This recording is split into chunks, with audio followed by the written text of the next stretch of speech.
Trí dó héan náid beudí raib se bríanna gléamh na Nuachta don tríú láidéag ní úil ráhils seachtaíag bud I leanach do ráile sin Nuachta lá sin. Bhí muid ag caint faoin air laftán seo más búan uair sin picture de agus mar a scar sé an mór hir le déanaí agus bhí muid ag caint faoi roió tá bhí sa caint faoi Donald Trump Jr. agus an cruinniú a bhí ag go leis na Rúsí policy na campus sin policy an ignóí ar nó an seo ar ben yogi in Lucknow in India agus an níl do Waslami, cosúil, níl scéal legus níreach méisteach. An scéal do chreite faoi Fieldston Luis Inácio da Silva. Ach, tá muid I leanach do leis na mionscéalta don láineamh dar leis an New York Times. Ar mór scéalta iad an áíre nílas agam. Tá David Wildstein Sir, Gé sin, well, tá ga aine in New Jersey, feasach go maith ar a ainm, ba sin fair, ó cad é focail tá bhain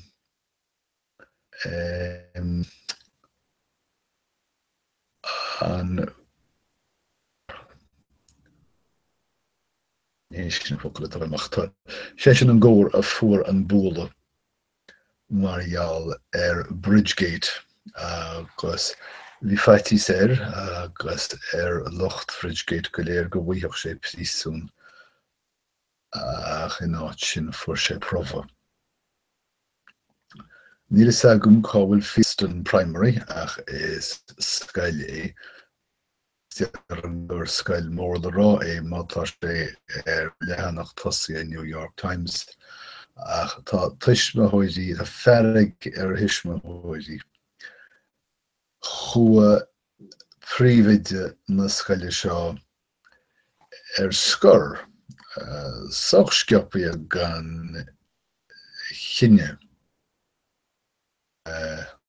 gan chinne go minisk.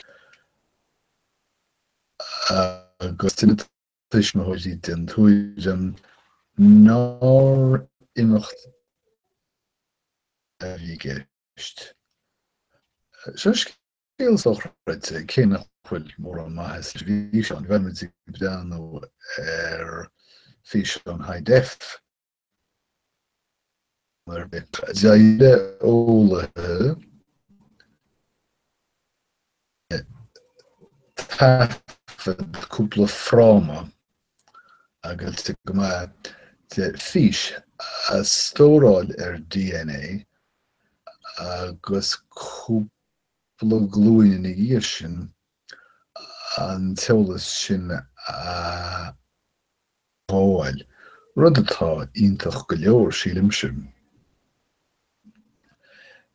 An tuairt Eistleán an teachtain seo chaite chuairt Eistleán míliteach dialuin ag marú seisiirtíach hála an éigeantáil in Iardmhór agus chuileann sminigur thar míle talún ferméireachta. An rank agus Trump, well marall ar Emmanuel Macron ar besin, sílim go besin rinne an creathalaamh amideach le Trump. Ach tá sé tréis é féin a waragó mar éon den uachtar an Trump san Eorp. agus dá réir sin tá rank gairí níos séimhe díobh Donald Trump, gairí níos buige. Well, Andy Murray Bocht sílim gur bé chinúint dul chomh le cliffe leathanis Wimbledon sa le gaitar amach. Cháil sé I 5 set in Sam Querrey agus cháil Novak Djokovic marial ghortú san Ilion.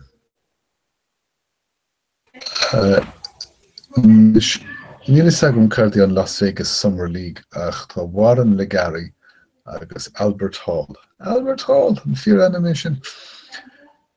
Trís gnólacht Sam cheadúnis faoi rá dhéana den gnólacht seo an Las Vegas Summer League bailó hir is dócha. Gnó faoi warra amachchas táin.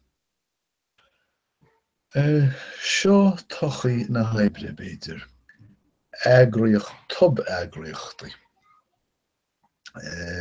Agus múnlítaríad scanáin, nó tag an na heagarthóirí agus na heistóirí agus na stiúrthóirí agus gacha le meile le chéileach an scanán amháinnig agus an sin brisin siad sús a rís. Tá tobeagraíochtaí ag tosú I ngach gnó sa lá tainneamhan. Trín aitir saoráibrethe agus trína neantar táirge éigean nó trína gartar seirbhís éigean fáil agus an sin brist sús a rís siad. Sin é sé. Imethe mar deartha le gáil mar gáil sap. Peaban na súl iompú na buise nó a ghorte gharte. Na héalaíonta. Tá Monica Hesse tar éis dráma scríomh dar bannam American Fire. Munar scanán é, níl is agam. Tugtar chuirtar síos an scéal mar scéal casta lúbach a bhfuil gachrad a méfiag súil leis I glár gnásúil cariúlachta. Go leor. A gúnir baide sé tá fuimhar I bheisian nuamhrach faoi láthir. A fiacail agus bidán de bhar Ralph Simons a chuir seo téisiúil me go leor siúil ag marga faoi Roithead Manhattan. Well, sin iad na scéalta móra. Bhfuil an frásí nua agin? Well, má tá piece of paper agad a thugann le fios go nearna tú chuir in na choireach. Má tá misiún dain séireach an agus ránaíonn tosa é dhéanamh is saorálaí stócha. Tá an chuid caint in Eorpa ar dhaoine áisaitithe nó díláisethe. Agus má bhíonn tú pósa chuireann tú de bhéir I sealáin. Sealáin. Tá si dul aintechar ar mé chaneala nach ligean. Má bhualann má bhualann slachaí lísróid sa dtíorchlife go ionascaitéan an lísróid súst san air beidir thar an aimgach sin buile ard. Agus sin an méid sílim, tá súla an gróháin sin úsáid tainmh nó rud cínt as an már nuachta sin. Agus tá súil agam go mbeidh muid caint le chéile a rís sarabhád. Idir an dálín go imreacht é a raibh go léir. Slán go fóill.